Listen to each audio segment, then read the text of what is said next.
Africa Content TV.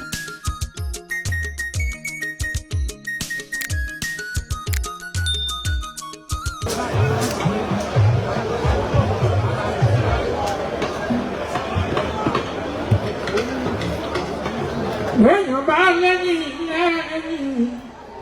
yóò gbà lórí.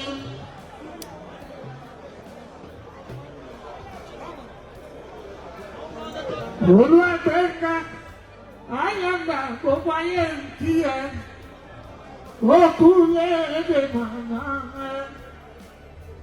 Ọmọ lẹ́yìn tí ó ṣe é fi ìyà jẹ ní. Èèyàn tèmi Adégbòrò ẹ̀rọ mi. Ṣé pàṣẹ àwọn kí ẹ kí ẹ o? Ló bẹ̀rẹ̀ ṣàyẹ̀wò ní ìkàlẹ̀ wọn kí ẹ síbí. Olúwàgbẹ̀ngà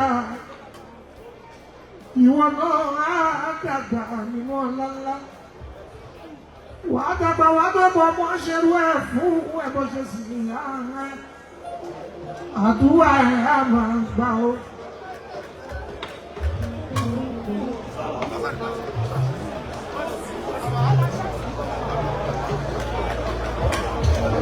Olúwàgbẹ̀ngà ayáńgà.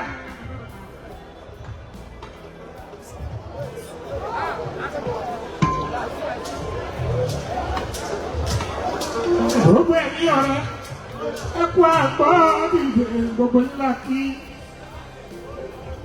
Kódà ká lẹ́yìn lẹ́yìn ẹni bá lẹ́yìn lẹ́yìn yóò gbà lókùnkù rí.